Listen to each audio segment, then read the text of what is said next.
Eu vou.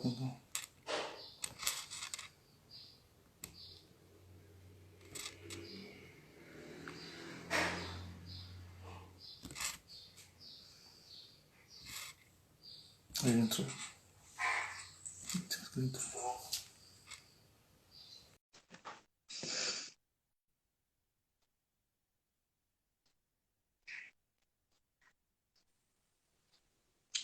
Boa tarde, doutor Cristiano Nabuco. Fale, meu amigo, como vai você? Tudo bem? Graças a Deus, e você?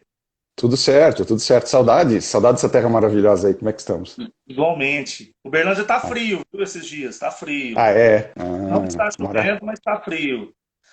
Ah, que bom, que bom. E É São isso Paulo, aí. como está? Aqui estamos aguardando um frio, né? Que vai chegar entre hoje e amanhã, vai derrubar as temperaturas. Estamos esperando. Certo. Tô só alinhando aqui para nós dois aparecermos. Você precisa virar um pouquinho mais para cima porque teu rosto está cortado. Tá? Sobe um pouco, ao contrário, ao contrário.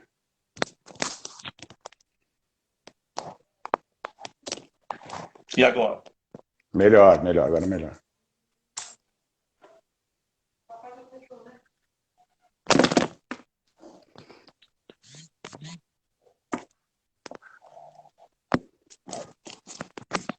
Deixa eu ajeitar.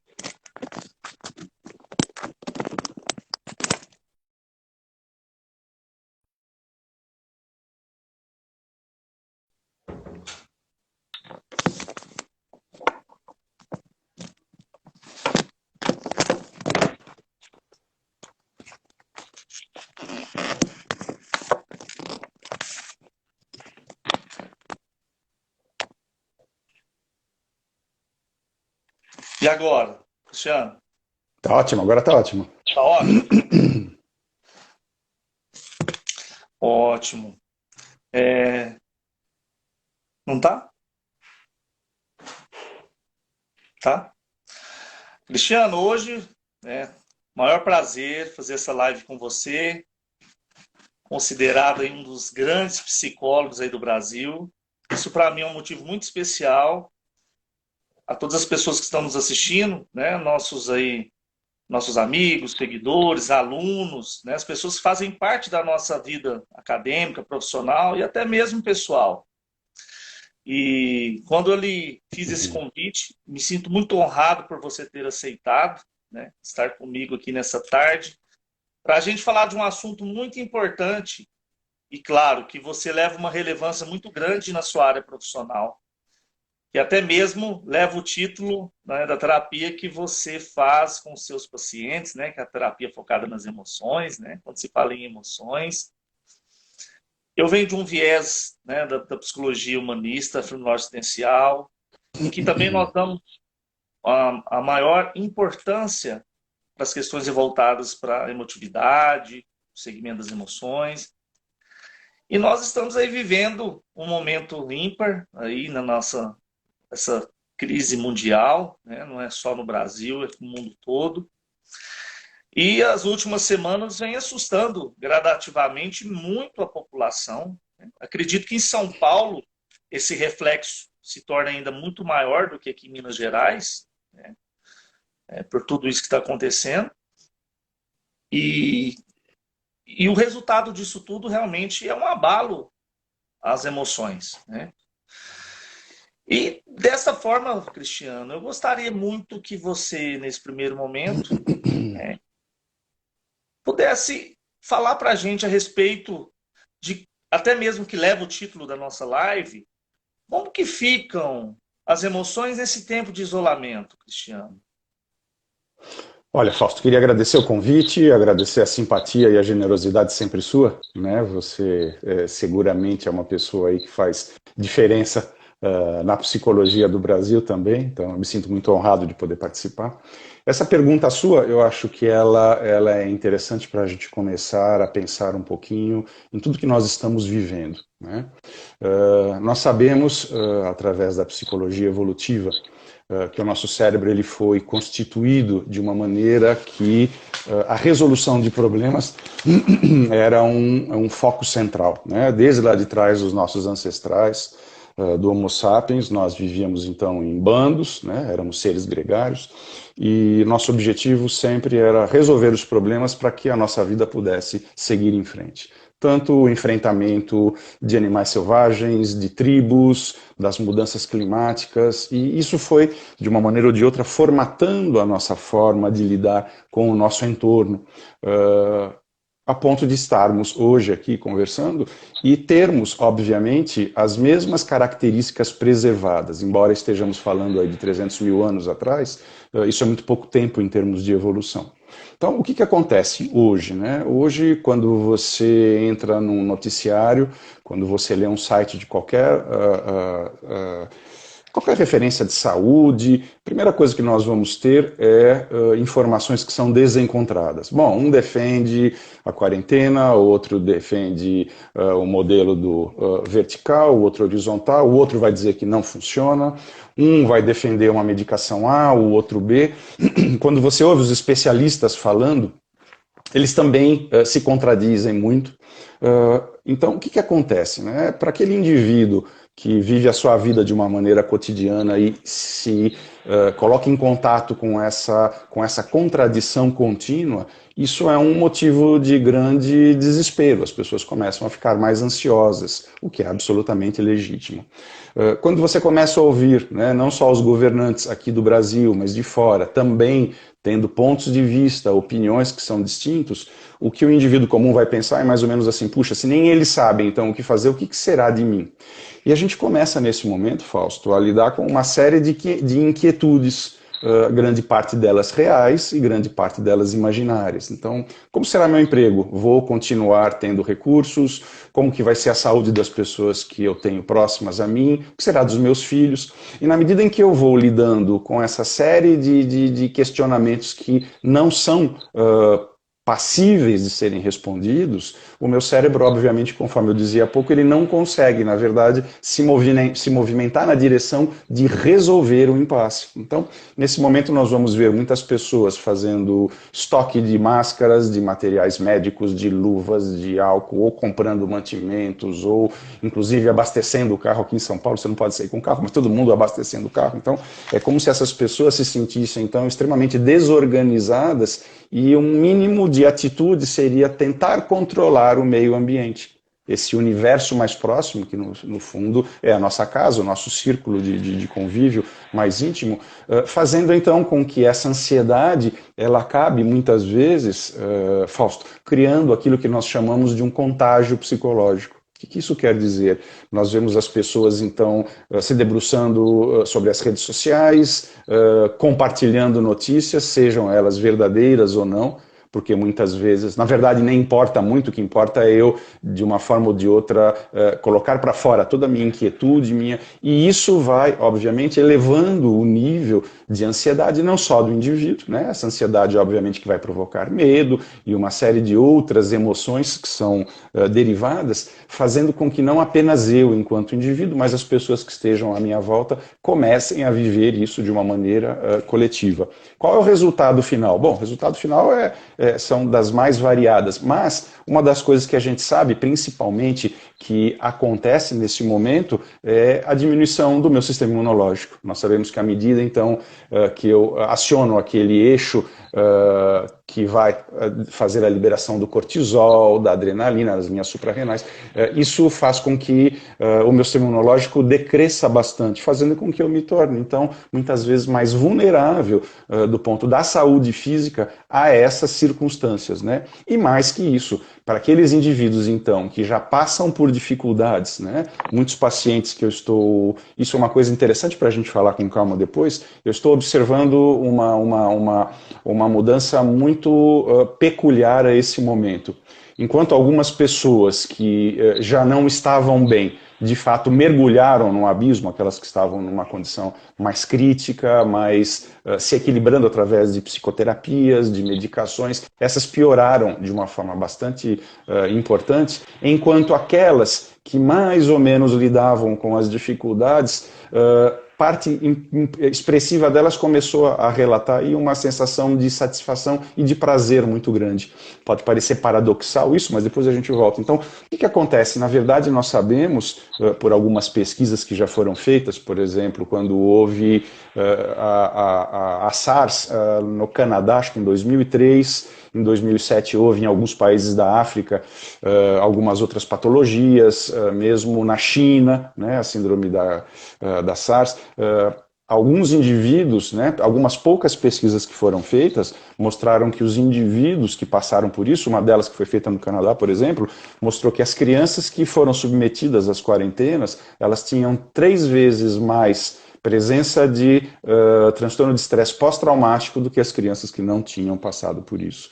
Né? A pesquisa da China, por exemplo, mostrou que 5 anos após o término da quarentena, o número de indivíduos deprimidos ainda era significativamente maior do que a população normal. Então, o que a gente sabe hoje, para concluir a sua pergunta, é que no fundo, muita gente talvez não adoeça de coronavírus, mas vai adoecer depois dos problemas de saúde mental. E isso tem sido muito pouco objeto de discussão, né? Principalmente para nós que trabalhamos muito com essas questões da saúde mental, nós vamos ter um boom que vai surgir aí na frente, que vai criar uma demanda muito grande e que eu acredito que não só os indivíduos profissionais, né, mas instituições, os governos do mundo todo deveriam estar atentos para como lidar com essa nova onda de desequilíbrio, né? Sem falar, né, na questão da segunda onda aí que já estão falando, enfim.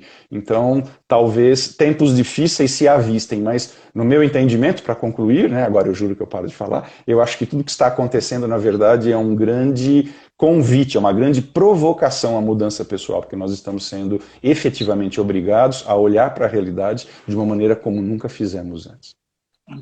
Com certeza. É importante salientar, as suas palavras realmente fazem sentido em tudo isso que nós estamos vivendo e os impactos que isso estão causando, né, Cristiano?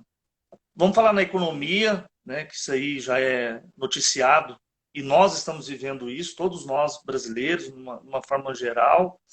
E aquele pai de família que realmente que perdeu o seu trabalho, está em casa, preocupado, até mesmo como você diz, preocupado já com uma segunda onda, porque quando começou isso tudo, no dia 17 de março, aqui no Brasil, que foi um noticiário, sempre falava, olha, o pico vai ser em abril. Aí chegamos em abril, o pico vai ser em maio. Aí chegamos em maio, o pico agora vai ser em junho. Possa ser que chegamos em junho e fala que o pico vai ser em julho, agosto. Ou seja, nós não temos hoje uma data específica para que isso tudo acabe. Está um prazo indeterminado mesmo. Mas por onde a gente passa, realmente, essa histeria tomou conta. As pessoas realmente estão preocupadas com tudo isso. Porque isso tem vários impactos na nossa vida familiar, vida financeira, no nosso momento de produzir. E isso que você falou também, por último, da gente ter que se reinventar nesse processo, né? Que todos nós estamos tendo que nos procurar numa atividade onde nós podemos fazer por agora. As atividades online tomaram conta, né? Muitas coisas. A gente percebe shows que eram presenciais com milhões de pessoas, hoje estão sendo feitos aí da própria casa do artista. As consultas online aumentou gradativamente. As aulas remotas online, uma coisa que a gente via assim como, nossa, isso é impossível de se fazer, está acontecendo e muito bem. A gente está fazendo até com os alunos provas online, né? Então, várias coisas estão acontecendo nesse momento. É um momento de crescimento também. Eu vejo também por esse lado, doutor, porque nós estamos crescendo também com isso tudo que está acontecendo. E vários psicólogos mencionaram isso, da gente voltar após isso mais fortes, mais coniventes com tudo isso que aconteceu. E eu acredito que nós vamos ter muito mais potenciais para a gente despertar na humanidade após isso. O que o senhor acha dessas questões? Fausto, eu costumo tomar por base muito aquilo que acontece no nível individual, né? Então vamos pensar juntos aqui. O que acontece, por exemplo, quando um indivíduo perde um emprego, quando um indivíduo ele rompe um relacionamento, ele perde uma pessoa querida da família. Obviamente que nós somos assim, extremamente impactados, né, por isso tudo, mas depois de alguns dias sempre vem alguém, sempre vai aparecer algum indivíduo que vai bater no ombro e vai dizer assim, bom, fulano, é a vida que segue. Né? E de uma maneira ou de outra você é obrigado a continuar a viver, porque você tem que produzir, tem que dar atenção ao seu trabalho, à sua família. Ou seja, muitas vezes o que eu percebo é que essas marolas emocionais que são contingências do meio ambiente, algumas vezes produzidas por mim mesmo, outras não, elas de alguma forma são assimiladas em nossa mente e a gente vai seguindo. Né? Vale ressaltar, você que é profissional da área sabe que é exatamente nesse momento que muitas pessoas buscam ajuda em psicoterapia. É nesse momento que elas vão falar, olha, alguma coisa dentro de mim aqui não vai bem, eu não estou conseguindo lidar com isso tudo. Enfim, felizmente a gente pode contar com esse tipo de ajuda. Quando você faz isso de uma maneira mais prolongada, né, os estudos, inclusive, que começaram a se debruçar sobre essas questões aí do desamparo aprendido na década de 60 nos Estados Unidos, eles chamavam isso de helpless learning, eles começaram a mostrar através de modelos animais que quando um rato ele era submetido a uma pressão contínua, onde ele não tinha a perspectiva de reverter o sofrimento e o desespero, isso o levava a um quadro de depressão muito grande. Né? Então, daí que surgiram, então, inclusive as pesquisas sobre a prática da psicoterapia, enfim. Então, o que está acontecendo hoje? Né? Fazendo uma alusão aí ao modelo do nosso ratinho. Né? Quando você mesmo bem coloca, o que nós estamos vivendo, na verdade, teve uma data para começar, né? Mas não tem data para finalizar. Então, nesse momento, os indivíduos muitas vezes começam a entrar num processo muito grande de negação do que está acontecendo. Né? A gente vai falar aqui daquela psiquiatra americana Elizabeth Kubler-Ross, né? Então, eles entram na fase da negação. Então, a gente vê muito aqui em São Paulo, por exemplo, onde está se pedindo as restrições, está se veiculando a ideia, inclusive, do lockdown. As pessoas continuam a viver como se nada estivesse acontecendo. Né? Muitas pessoas ficam irritadas, mas veja, como é que o indivíduo não sabe? Ele não está olhando para o aspecto coletivo? Sim, ele está olhando, ele sabe, mas de alguma maneira ele bloqueia a informação para que isso não o faça reformular uma série de coisas que a circunstância pede. Mas voltando, né, ao começo da sua pergunta, do ponto de vista social, né, hoje nós não temos, né, alguém que possa bater nas costas e falar, então, professor Fausto, é a vida que segue. Não, a vida não segue, ela está parada. Né? Então, muitos que estão de uma forma aí, legítima, preocupados com questão de salário, questão que, obviamente, que vão possivelmente aí viver períodos obscuros do ponto de vista emocional, econômico, mas o que acontece, né? Quando você tem isso de uma forma coletiva, o que eu tenho observado é que esse questionamento social que é feito individualmente, ele começa a já abrir espaços para outras circunstâncias, para novas formas de você lidar. Vamos lembrar, por exemplo, que grandes invenções tecnológicas, grandes mudanças sociais ocorreram sempre no pós-guerra, tanto na Primeira Grande Guerra como na Segunda Grande Guerra. Então, o que nós estamos vivendo hoje é uma grande guerra, né? Sem uma bomba que tenha sido detonada. Então, o que acontece? Eu tenho visto já, por exemplo, pessoas, atendendo outro dia um diretor de uma grande corporação, que ele tem ele faz uma locação num grande prédio aqui de São Paulo, numa avenida, na Avenida Faria Lima, ele tem lá 8 andares. E o que ele me disse? Ele falou, Cristiano, uma coisa engraçada, né? Porque eu já estou percebendo algumas coisas. Hoje eu sei, de fato, quem é que trabalha e quem não trabalha. Né? Aqueles que muitas vezes enrolavam, hoje eles têm que entregar as demandas, eles não entregam. Então isso já me dá uma nova perspectiva de eu começar a selecionar, quer dizer, é um outro viés do RH. E mais que isso, né? As pessoas estão produzindo tanto em casa que dos 8 andares que eu tenho, das 8 lajes corporativas, eu vou devolver metade.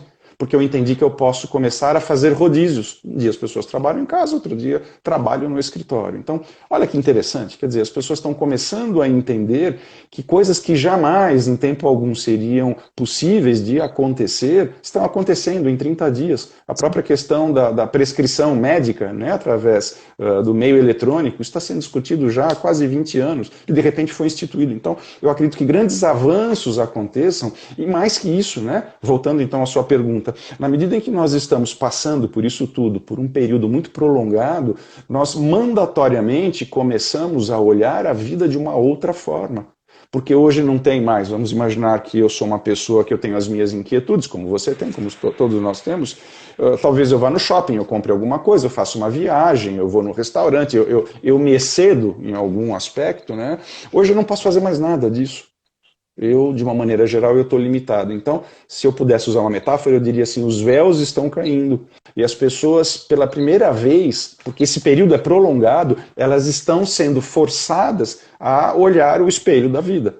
Eu sei que isso pode parecer bastante metafórico, mas tem um sentido existencial muito grande, na medida em que muitas pessoas estão dizendo, olha, eu não quero mais viver a vida que eu vivia antes. Uma senhora que eu atendo, que ela é muito inteligente, ela falou, meu filho, né, fazendo outro dia terapia com ela, falou, meu filho, você não sabe o que eu descobri. Eu falei, o que a senhora descobriu? Bom, eu descobri que eu até esse momento, ela tem 78 anos, eu vivia numa prisão às avessas. Como assim? Né? Porque na verdade eu tinha uma vida que eu achava que eu estava feliz e livre, e agora que eu estou sendo obrigado a ficar em casa, eu vejo o quanto que eu estava forçando, né, e tentando acreditar que aquela vida minha fazia sentido, quando na verdade não faz há muito tempo. Ela falou, eu não quero mais voltar para aquilo que eu vivia. Então, como se fosse uma prisão às avessas. Hoje eu estou livre, dentro da minha casa, né, num quarto pequeno, num apartamento pequeno, mas eu estou livre. Eu tenho a possibilidade de estar comigo como eu nunca estive. Então, o que acontece? Né? Isso tem sido repetitivo. Várias pessoas estão dizendo que, olha, eu não sei o que vai acontecer, mas eu estou sendo convidado aí a modificar. Inclusive, Fausto, voltando nas questões sociais, não é o nosso objetivo hoje, inclusive nós temos, nas últimas décadas, um modelo, né, da construção da família, um modelo, inclusive, onde todos vão se ocupar das atividades laborais. Né? Eu vejo, durante muitos anos, eu presenciei isso, houve uma depreciação muito grande daquele trabalho mais clássico, que era a atribuição da mulher, lembra? Ah, a dona de casa, aquela pessoa que vai fazer as coisas, e hoje nós estamos vendo que essa atividade ela é primordial. Então, muitas pessoas que se recusavam a fazer esse trabalho, pelo fato dele ser, então, de segunda mão, de segunda linha, menos valorizado, hoje ele passa a ter uma relevância incrível. Então, como é que vai ficar a feminilidade? Como é que vai ficar o papel que a gente tanto combateu como sinônimo de submissão e também está sendo pensado, né? Muitos homens estão fazendo isso também. Então, eu creio que está havendo nós estamos vivendo, na verdade, um laboratório a céu aberto onde possivelmente muitas coisas mudarão. Né? Eu também já decidi a partir disso, eu sempre fui um crítico, né, dos atendimentos através das telas digitais, sempre achei que isso era muito ruim. E eu concordo, achar que não é das melhores coisas, mas eu estou pensando se talvez uma vez por semana eu também não vá mais atender no meu consultório. Né, porque eu tenho que pegar 1h30 de trânsito para ir, 1h30 para voltar, eu estou cansado, então talvez alguma forma diferente da minha prática vá surgir, como inclusive lá no nosso ambulatório de dependências tecnológicas, no Instituto de Psiquiatria da USP, nós nunca podíamos atender indivíduos que não pudessem frequentar os atendimentos comunitários. E agora nós somos liberados, inclusive, para atender pessoas que tenham interesse de outros estados, de outros países. Até um dia, um jornalista da Globo perguntou assim para mim, mas que curioso, né? Você que sempre criticou muito o uso das telas, agora você está defendendo o uso, né? Eu falei, não é que eu sempre critiquei um uso que fosse pouco razoável, descontrolado. Nós estamos fazendo isso com um propósito, mas claro, obviamente que isso é importante. E para concluir, na verdade, muitos pacientes que eu tinha, que nós temos,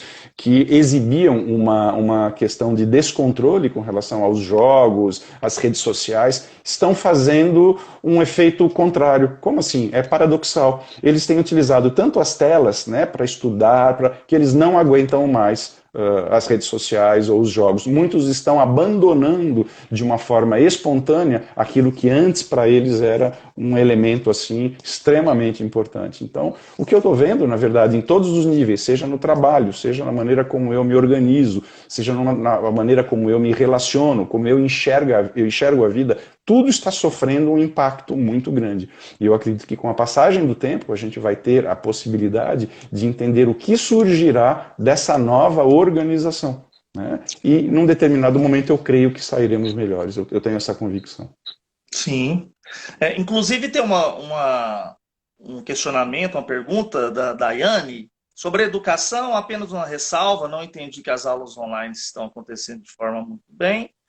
A ferramenta online precisa ser muito melhorada ainda. Concordo com ela que tem que ter uma melhora, porque isso é em caráter emergencial, né?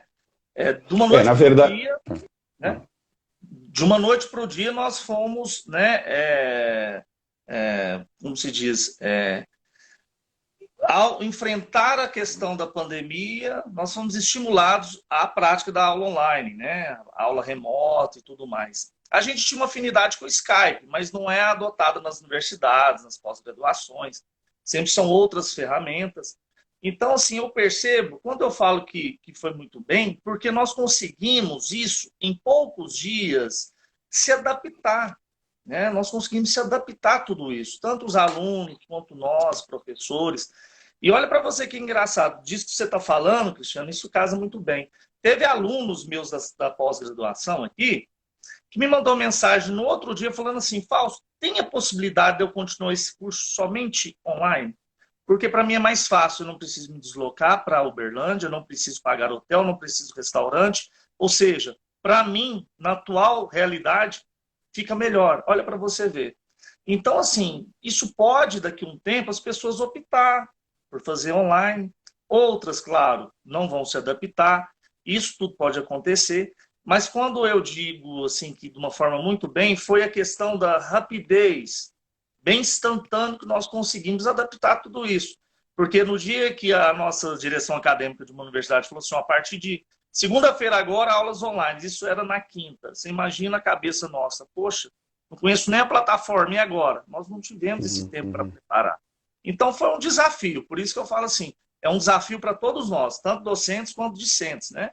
E está fluindo, está acontecendo. Né? É um caráter emergencial, mas, claro, está acontecendo da forma que a gente está conseguindo, nesta questão emergencial, que ela aconteça, né, Cristiano? Não sei se o que eu entendo é assim, eu sempre falei muito a respeito dessa questão envolvendo a pedagogia digital, né? Existiu e existe existiu durante muito tempo e ainda existe no presente uma glamorização como se a pedagogia digital fosse, na verdade, a ferramenta de libertação. Né? E a gente sabe que não é bem assim. Né? Uma pesquisa que foi feita recentemente com professores do Brasil todo mostrou que 60% deles, na verdade, não está se adaptando a esse método. Que, conforme você colocou, é uma condição de urgência para resolver um problema. Né?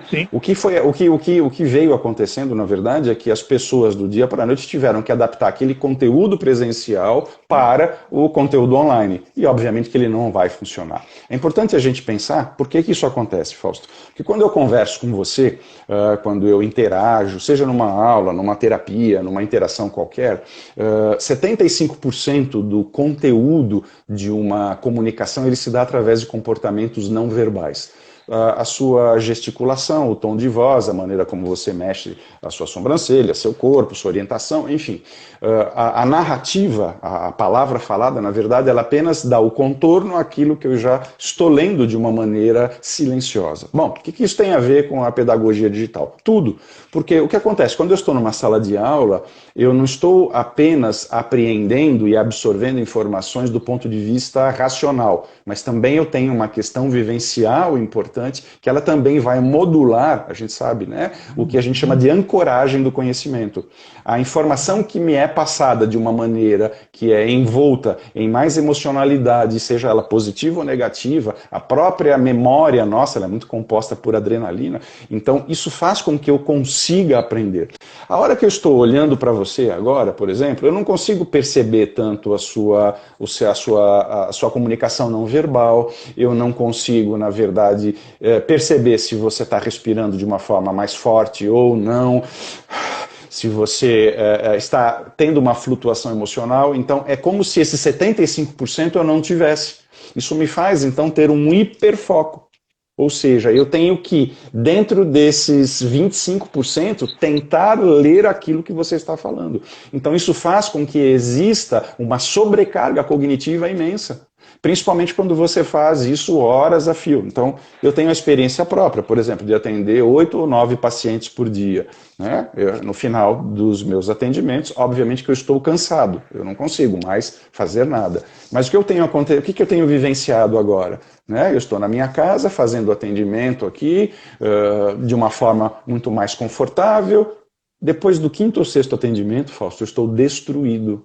Porque o grau de atenção que eu tenho que ter, eu não fui treinado. Então, o que eu penso, né, para concluir o seu comentário, eu acho que uma pedagogia digital, ela deveria mandatoriamente, eu acho que deve acontecer, né, ser repensada na forma e no conteúdo. Né? Quando eu estou dando aula para um monte de alunos, na minha interação real, o aluno fala alguma coisa, olha para o lado, eu pego. Aqui não, aqui ele tem que abrir o microfone. Então, a espontaneidade ela é limitada de uma forma absurda, fazendo então que o próprio engajamento do indivíduo com o conteúdo seja um engajamento mais frio. Obviamente que eu tenho observado, né? Muitas escolas aqui, inclusive, estão dando provas online. E muitos alunos, né, não só do nível secundário, mas do nível superior, eles falam, mas é ridículo, Cristiano, porque eu abro ali do lado o meu Safari e o Google, eu vou buscando quais são as respostas ali. E os professores sabem, né, que está sendo feito isso. Então, eu acho que, na verdade, não deu tempo. Né?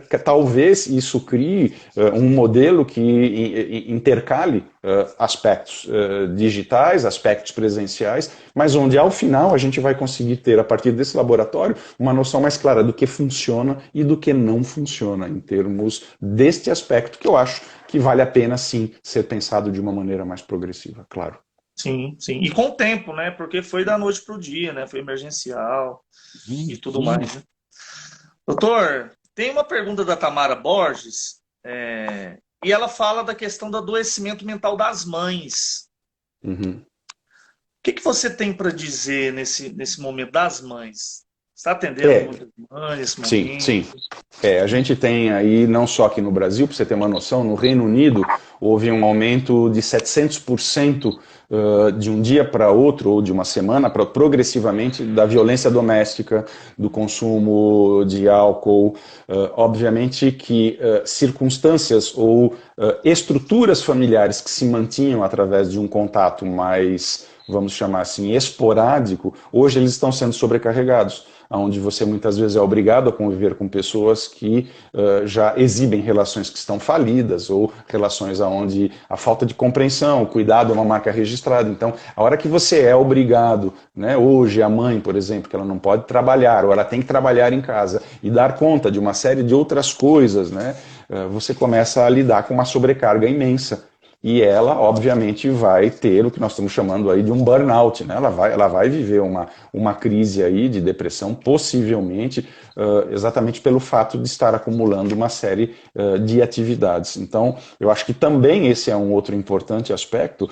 Muitos pacientes que eu tenho conversado me diziam, né? Inclusive aqueles que tinham uma condição econômica melhor, de ter várias empregadas, várias pessoas, hoje eles não têm mais, então eles estão se vendo obrigados a arrumar a cama, ajudar a lavar a louça, filhos que nunca ajudaram estão entrando aí na roda, vamos chamar assim, para de uma maneira ou de outra ajudar. Então, eu acho que está havendo uma nova reconfiguração daquele padrão familiar que a gente tinha, onde as coisas que muitas vezes eram tidas como menos importantes, na verdade são igualmente importantes, né? Para que eu possa viver bem, não só comigo, eu preciso estar vivendo em um ambiente saudável, onde exista o respeito, a consideração, e, querendo ou não, né, as pessoas estão sendo forçadas a aprender isso mais ou menos que na marra.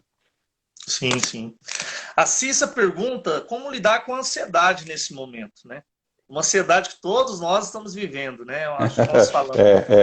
A ansiedade, na verdade, ela se relaciona muito com aquilo que nós falamos no início, que é a sensação de você não ter a previsibilidade, você não consegue saber como se posicionar com relação ao seu futuro, à sua vida, né?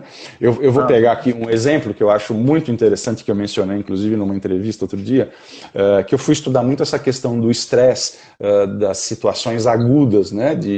Por exemplo, soldados no fronte de guerra, e lá na literatura eles descreviam que um dos elementos, uma das experiências mais estressantes que o indivíduo vive é quando eles são, principalmente os astronautas, eles são enviados lá para o espaço. Então, contava lá a história de que eles são obrigados a sentar num local super desconfortável, com roupas desconfortáveis, são obrigados a ficar aguardando, né, a ejeção lá do foguete da Terra, até lá em cima e tal, aquele empuxo violento, aquele calor, e eles começaram a perceber nessas pesquisas que o nível de estresse e de ansiedade que eles passavam era imenso. Por que que eles viviam isso, dizia lá o artigo? Porque, na verdade, eles não tinham controle de nada. Não tinham controle do foguete, do ruído, e existia uma grande chance daquilo vir a explodir, a gente sabe, né?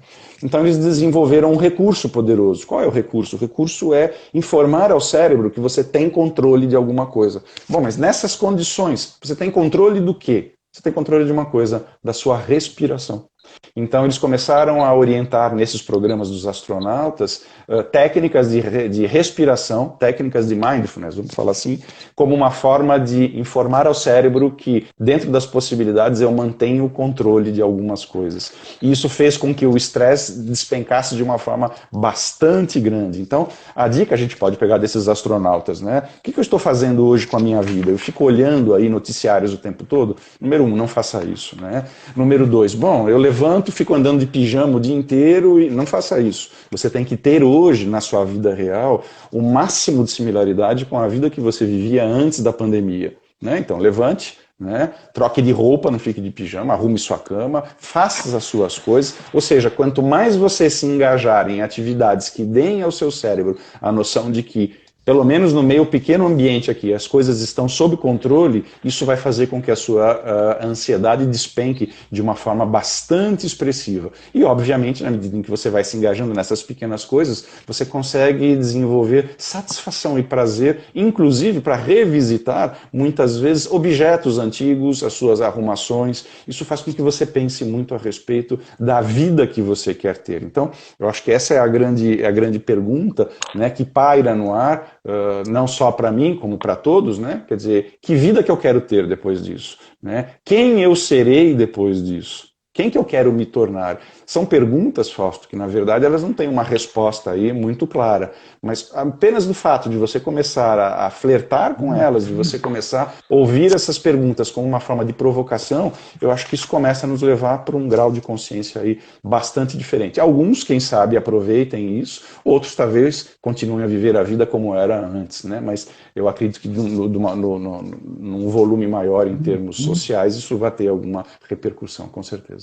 Sim, até mesmo porque essa ansiedade tomou conta, e a gente fala isso muito na psicologia humanista que eu estudo, na questão dessa discrepância que está realmente, né? No momento que nós estamos vivendo, no momento real e nesse momento ideal que nós estamos buscando agora. Qual será esse momento ideal pós-pandemia, né? Que nós vamos ser mais fortes? De que forma? De que jeito? Quais as ferramentas vão continuar sendo utilizadas? Ou apenas serão ferramentas que estão no momento emergencial, né? Não falo isso só das questões online, mas eu falo da questão de, por exemplo, se você tinha igual você mesmo falou, atende os pacientes todos os dias, um dia você está pensando, será que eu vou retornar e vou ficar um dia em casa, além dos outros, e um dia vou fazer o atendimento em casa? A questão das reuniões, qualquer reuniãozinha a gente quer ir no escritório, resolver tudo por lá, e fica horas e horas e horas, sendo que você pode fazer em casa também. Mas o que eu mais retrato, que eu falo isso de uma questão humanista, é a questão da nossa convivência com a nossa família, que realmente foi um momento onde nós, né, estamos tendo realmente uma convivência mais duradoura em casa, né? Porque todo mundo está em casa, a maioria das pessoas. E no início da quarentena, isso foi até muito maior, porque todo mundo tinha parado. A maioria das pessoas, sem ser os trabalhos essenciais, tinham parado. Então, realmente, foi uma nova roupagem que nós tivemos, né? Um novo estilo de vida. Da gente se conhecer, tanto nós mesmos, porque a gente se conhece na relação com o outro, né, doutor? E, realmente, essas relações, né, também nos colocaram a fazer vários questionamentos da nossa existência, né, Cristiano? Um questionamento que eu gosto sempre de mencionar, peço desculpas se alguém já me ouviu falar isso, mas eu tenho que mencionar porque eu acho muito importante. Grande parte das vezes que as pessoas vão buscar ajuda, né? Elas trazem alguma questão pontual, né? A gente brinca que a psicoterapia, ela compreende aí os 3 P's, né? O primeiro P é o problema. Muitas pessoas chegam trazendo questionamentos a respeito do problema que elas têm e algumas delas, a minoria, uma vez que esse problema está resolvido, eles seguem, eles vão embora, né? Outros conseguem ficar e começam a se debruçar sobre o segundo P. O segundo P, o que seria? É o padrão. Né? Quando eles começam a se perguntar, puxa vida, né? O que será que eu estou fazendo na minha vida para que novamente eu me perceba vivendo as mesmas coisas? Quando as pessoas conseguem a flertar com o segundo P do padrão, eles começam então a criar uma perspectiva de mudança do terceiro P, que é o processo. Né? O processo como um todo, como que eu enxergo a minha vida. E é muito curioso, falando nisso, que muitas vezes quando os pacientes permanecem, né, na terapia para médio e longo prazo, uma das perguntas que eu gosto de fazer é, bom, mas qual é o seu objetivo de vida? Né? Alguns falam, eu quero ser feliz. Quero ser feliz. E eu sou feliz trabalhando muito, eu sou feliz comprando muito, eu sou feliz bebendo muito. E isso me faz lembrar uma passagem do livro de Aristóteles, onde ele também fazia essa pergunta, né, lá na academia grega, e perguntava para as pessoas, e as pessoas diziam, eu quero ser feliz. E ele pega um exemplo interessante, ele fala assim, eu vou usar uma expressão da botânica para tentar colocar essa felicidade num enquadre melhor. Né? Então, se o Aristóteles estivesse conversando comigo, ele iria falar assim, Cristiano, o que te deixa feliz? Bom, como bom paulista, comer uma pizza, comer uma bela pizza, eu fico super feliz com isso. Né? Aí Aristóteles pergunta para mim assim, usando um exemplo da botânica, mas Cristiano, né, comer pizza te faz florescer enquanto pessoa? Não me faz florescer. Né? Então, o que eu quero dizer com isso tudo é que, pela primeira vez hoje, eu acho que de uma maneira ou de outra nós vamos começar a pensar não apenas em formas de sermos felizes, porque nós vamos aprender que a felicidade, na verdade, ela é muito efêmera. Ela passa muito rápido. A hora que você comprou a bolsa, que você foi no restaurante, trocou de... Isso é efêmero, você não faz mais sentido. Você tem que continuar nesse processo. Então, quando eu começo a perguntar, na verdade, o que me faria florescer, eu começo a ter, Fausto, um ponto de vista, uma perspectiva da vida que é muito distinta daquela que nós vivíamos. Né? Eu estou, no fundo, falando do sentido da vida. Quando eu começo a olhar para a minha vida com um propósito maior, que é me tornar, enquanto pessoa, alguém melhor, eu acho que essa é a maior forma de realização. A hora que eu consigo de verdade entender que a minha existência ela está a serviço de alguma coisa que pode transformar a mim e aos outros. Né? Quando você fala do convívio com a família, puxa, né? Muita gente não estava acostumado a viver com a família. Vou te pedir, Fausto, licença e dizer para você que muitas pessoas eram más companhias para elas mesmas. E elas estão aprendendo a conviver com elas. Para eu estar bem com a família, eu tenho que estar bem comigo. Né? Se eu estou mal com a família, porque eu estou mal comigo. E muitas pessoas estão se vendo, convivendo consigo mesmas. Então, isso, na verdade, eu acho que é uma forma de fazer com que elas comecem a pensar no real significado da vida, que transcende a questão da felicidade, ou das aquisições, ou das compras, que a gente sabe que isso é importante, obviamente, mas não em excesso. Né? E nós vivemos hoje numa sociedade marcada pelo excesso. Né? Se você for ver, por exemplo, quantas gravatas que eu tenho, ou quantas camisas eu tenho, outro dia minha mulher brigava comigo, pô, você tem mais de 50 gravatas. Bom, mas eu uso gravata todo dia, mas precisa de 50 gravatas? De fato, eu não preciso de 50 gravatas. Né? Mas eu sempre comprei gravatas porque eu gostei, mas de fato não faz sentido.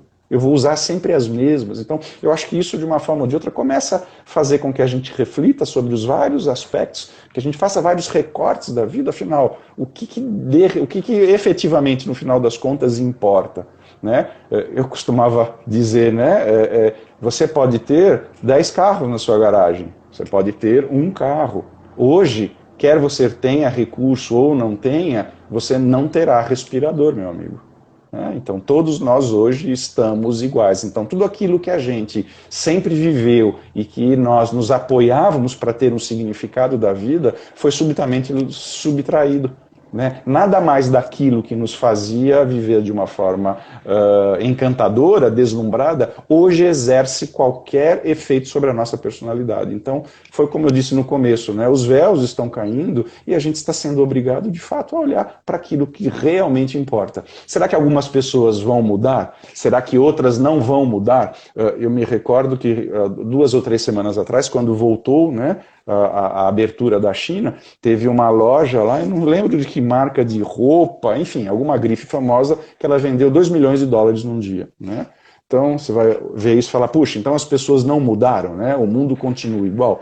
O que eu acho aqui que nós estamos vivendo, as pessoas que já estavam num processo de mudança receberam agora uma grande alavancada, e isso vai ocorrer de uma maneira bem mais expressiva. Aqueles que talvez não tenham consciência, aqueles que continuam a insistir, né? Só fazendo um parênteses aí, né? Uma comparação, perdão, em entender que a pandemia não existe, que é culpa do governo, que é uma conspiração chinesa, elas vão continuar vivendo nesse eterno sonho psicológico, né? Nessa anestesia emocional, até que talvez elas tenham que nascer de novo. E uma paciente minha falou uma coisa muito interessante. Outro dia ela falou, Cristiano, tudo que está acontecendo comigo tem sido tão interessante porque eu estou pensando na vida de um jeito que eu nunca pensei. Eu falei, como assim? É curioso, é como se tivesse morrido e nascido de novo na mesma vida. Eu estou olhando as coisas de um jeito tão diferente, né?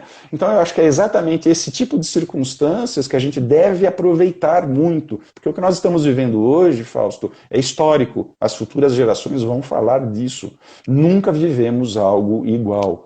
Talvez no Renascimento, alguma coisa parecida, no modernismo, e agora eu acredito que a gente vai ter uma mudança de percepção. Outro dia escrevi isso num artigo lá do UOL, e uma pessoa, um leitor, comentou assim, você está sendo excessivamente otimista, as pessoas não vão mudar. Mas eu acredito que a gente vai sofrer uma modificação aí muito grande em todos os níveis, né? Quer dizer, quem viver, verá. Eu acredito que a gente sairá muito mais fortalecido disso tudo, sim, com certeza. Também acho, né?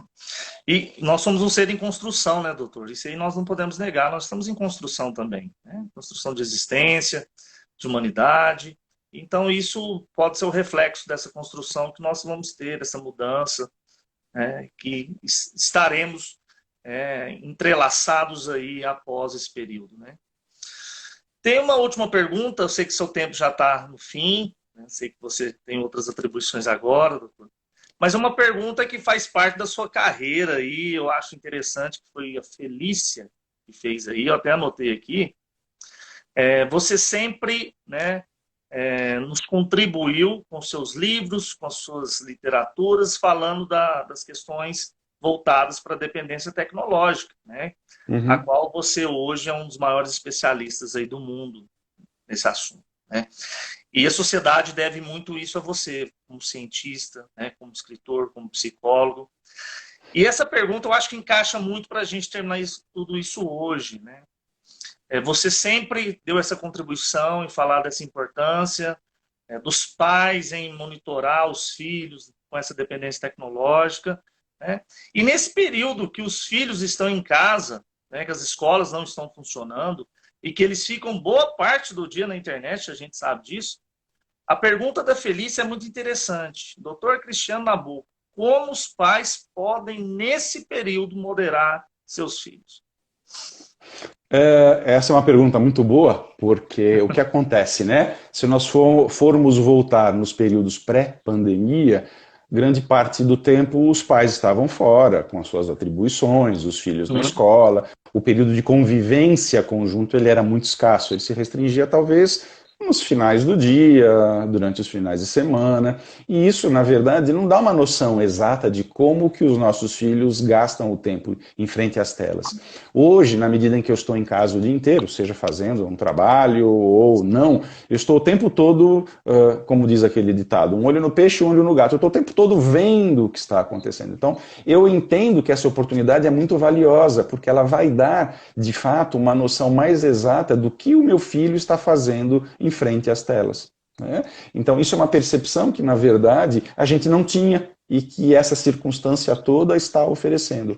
Então, um exemplo que a gente costuma utilizar muito, e durante muitos anos até a literatura internacional falava, ela dizia que os pais, no que diz respeito às tecnologias, sempre fizeram o papel de um helicóptero. Eles chamam isso de helicopter parents, né? Cuidadores helicóptero, que está sempre por ali vigiando. E hoje eu acredito que isso esteja mudando, porque hoje os pais, na verdade, eles não estão apenas sobrevoando, eles estão fazendo o que a gente está chamando de engajamento parental. Pô, filho, deixa eu jogar com você, deixa eu ver como é que estão as coisas e tal. Então, isso está dando uma proximidade que a gente não tinha, inclusive para abrir canais de comunicação entre essas pessoas ao nosso lado. Mas respondendo à pergunta, né, eu acho que, como antes da pandemia, a gente tem que ter hora para tudo, né? Então não dá para você entender que um jovem vai ficar comendo chocolate o dia inteiro, ou dormindo o dia inteiro, ou sei lá eu, né? No telefone o dia inteiro. Você vai estabelecer uma rotina. Então, conforme eu disse há pouco, é importante que a gente estabeleça rotinas. E como é que eu estabeleço rotinas, né? Antes de mais nada, né, dando o exemplo. Eu preciso dar o exemplo. Muitas vezes eu quero que os filhos utilizem a tecnologia de uma maneira legal, mas eu sou o primeiro a levar o telefone para o quarto, né, e ficar teclando até o horário de dormir. Então, a ideia que eu proponho é assim, refeições. Então, a ideia qual é? Né? Então, vamos estabelecer. Bom, na parte da manhã, você pode utilizar de tal hora a tal hora, antes das suas atividades escolares, acadêmicas, enfim, não está tendo aula, então você pode utilizar das 9 às 9h30, às 10, né, às 11 da manhã. Depois não, né? Depois quero que você me ajude a arrumar a casa, quero que você arrume seu quarto. Eu acho que é importante você, novamente, né, engajar esses jovens nessas atividades domésticas, porque elas são muito importantes. Né? Tem muitas pesquisas que mostram, por exemplo, que esse engajamento, né, por exemplo, quando os pais conseguem fazer pelo menos uma refeição por dia e nessa refeição com os filhos, perguntar para os filhos como eles estão se sentindo, como que está sendo o dia deles, os níveis de psicopatologia assim despencam na vida adulta, só pelo fato de você demonstrar um mínimo de atenção. Então hoje quando você vai ensinar seu filho a arrumar a cama, mas ele não quer arrumar a cama, isso é coisa... não é nada secundário, é tudo importante se for bem feito. Quando você começa a criar essa aproximação, você começa a ser um modelo vivo de como lidar com essas questões menores, que na verdade não são menores em hipótese alguma. Né? Nunca me esqueço de um famoso palestrante que ele dizia, né? Muitos jovens querem mudar o mundo, mas eles não conseguem arrumar a própria cama. Né? Então eu acho que a gente vai, na verdade, começar a criar novas formas de colocar a vida em perspectiva. Então, respondendo à pergunta, eu acho que criando um hábito e uma rotina como existia nos tempos pré-pandemia. Né? De tal hora ele pode usar, depois de uma hora não. Mas ele não quer. Né? Bom, não quer, não é ele que determina. Né? A gente tem que ter uma conversa para que todos se sintam confortáveis.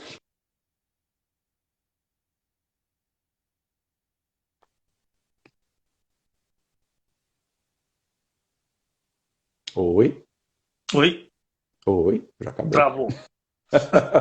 Coisas da tecnologia. Coisa da tecnologia, exatamente.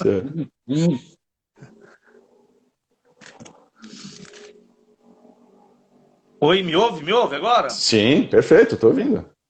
Doutor, então gostaria muito de agradecer pelo tempo que você se dispôs a estar aí conosco, né, nesse momento. Muitas pessoas aí nos assistindo, participando. Ainda tinha N de perguntas, eu vou me desculpar aí pelo excesso de perguntas, que nós não vamos conseguir respondê-las todas, porque nós temos um período, né, o Instagram até ele corta, né, deu uma hora ele corta, exatamente. Corta. Mas gostaria de agradecer, foi muito valioso sua participação, estava muito com saudade de vê-lo, né? E vamos ver o que vai acontecer em outubro, né, doutor? Até então, 3 de outubro, você está em Uberlândia comendo queijinho mineiro, mas vamos com ver certeza. O que vai dar até lá. Com certeza. Tomara que se realize. Né? Com certeza. Queria agradecer a atenção sua, das pessoas que estão nos assistindo, agradecer a paciência e espero que a gente se veja em breve. Tá bom? Claro. Fica com Deus. Um abraço. Um abraço. Tchau, pessoal. Tchau.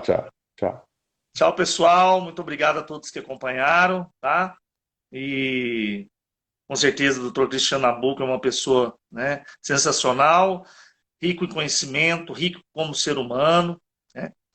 E eu aguardo vocês na minha próxima live, que vai acontecer na próxima quinta-feira que vem, com o psicólogo Evaldo Mariano, quando nós vamos falar sobre o amor. Eu estou acabando de lançar esse livro, Atualidades em Psicoterapia Feminino Assistencial. Um dos capítulos é meu, sobre as noções fenomenológicas sobre o amor. E nós vamos estar falando sobre esse tema na próxima quinta-feira, tá?